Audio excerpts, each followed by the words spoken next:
যুব সমাজের প্রত্যাশা শীর্ষক আলোচনা সভায় এই মুহূর্তে উপস্থিত আছেন আমাদের সকলের শ্রদ্ধাস্পদ ব্যক্তিত্ব মুফতি সৈয়দ ফয়জুল করিম শায়েখে চরমনাই, সিনিয়র নায়েবে আমির ইসলামী আন্দোলন বাংলাদেশ, এবং যার সঞ্চালনায় আজকে প্রোগ্রাম অনুষ্ঠিত হচ্ছে মাওলানা নেসার উদ্দিন কেন্দ্রীয় সভাপতি ইসলামী যুব আন্দোলন সহ আজকের এখানে উপস্থিত বিভিন্ন রাজনৈতিক দলের যুব আন্দোলনের নেতৃবৃন্দ, আমার প্রাণপ্রিয় সাংবাদিক ভাইয়েরা বোনেরা, আসসালামু আলাইকুম রহমতুল্লাহি ওবরাকাতু। আজকের বিষয়ে খুবই সংক্ষিপ্ত আলোচনা করতে হবে, কারণ আমরা আজকের বাংলাদেশে যেই বিশিষ্ট ব্যক্তির নেতৃত্বে গত কয়েকদিন আগে বাংলাদেশকে দ্বিতীয়বারের মতো স্বাধীন পেয়েছি, সেই নেতৃত্ব স্থানীয় ব্যক্তির মধ্যে একজন হচ্ছে মুফতি ফয়জুল করিম। আজকে তিনি এখানে উপস্থিত, তার বক্তব্য আমরা শুনবো। আপনারা জানেন ছাত্র জনতার এই বিপ্লবের মধ্য দিয়ে বাংলাদেশ নতুন করে স্বাধীনতা অর্জন করেছে। এই স্বাধীনতা যে ভোগ করছি তার উজ্জ্বল দৃষ্টান্ত আমি ডক্টর ফয়জুল, কারণ দীর্ঘ 6 বছর পর্যন্ত ফেসিবাদের কবলের কারণে, অরাজনৈতিক একটি পরিবেশের কারণে, বাংলাদেশের গুম খুন হত্যার কারণে বিদেশে জীবনযাপন করতে হয়েছে। এই প্রথম কোনো গোলটেবিল বৈঠকে স্বাধীন বাংলাদেশে উপস্থিত হতে পেরেছি, আল্লাহর দরবারে শুকরিয়া আদায় করছি আলহামদুলিল্লাহ।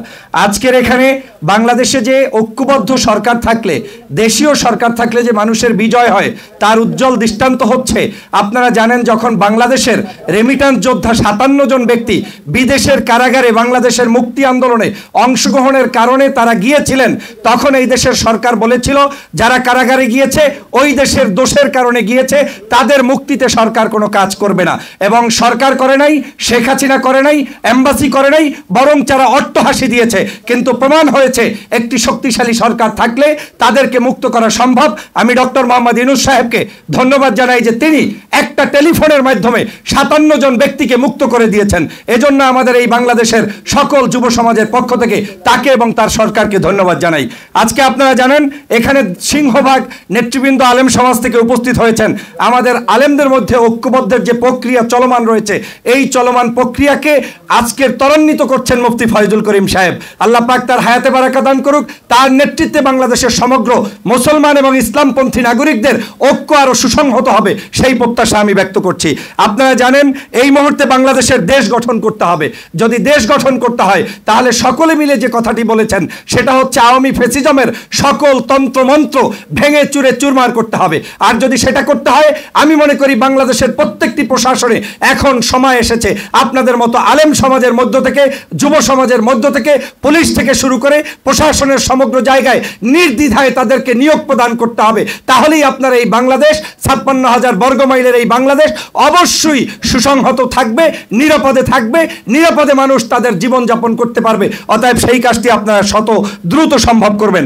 আমি জেনারেল ওয়াকারুজ্জামান সাহেবকে, সেনাবাহিনীকে, নৌবাহিনীকে, বিমান বাহিনীকে ধন্যবাদ জানাই, কারণ তারা নির্লসভাবে আওয়ামী লীগের শত ষড়যন্ত্রের পরেও বাংলাদেশের বর্তমান তত্ত্বাবধায়ক সরকারকে সহযোগিতা করছে। তারা যে সহযোগিতা করছে এই সহযোগিতাটা আমরা আগামী দিনে সবাই মিলে সম্মিলিতভাবে এই সরকারকে করতে চাই। যতক্ষণ পর্যন্ত এই সরকার স্টেবল একটি রাষ্ট্র ব্যবস্থা কায়েম করতে না পারবে, ততদিন পর্যন্ত আমরা তাদের সাথে থেকে যুব সমাজ তাদের জন্য কাজ করব এবং আগামীর একটি সুন্দর সোনার বাংলাদেশ গঠন করব, সেই প্রত্যাশা ব্যক্ত করছি। আজকের এই সাংবাদিক সমাজ যারা আজকের নিরপেক্ষতার দৃষ্টিতে লিখছেন, বলছেন, করছেন, এই নিরপেক্ষতা আগামী দিনেও যাতে কোনো সরকার আসলে সেটার যাতে পরিবর্তন না হয়, সেই প্রত্যাশা ব্যক্ত করছি। সবাইকে ধন্যবাদ জানিয়ে আমার বক্তব্য এখানেই শেষ করছি। আল্লাহ হাফেজ। আসসালামু আলাইকুম ওয়া রাহমাতুল্লাহি ওয়া বারাকাতুহু।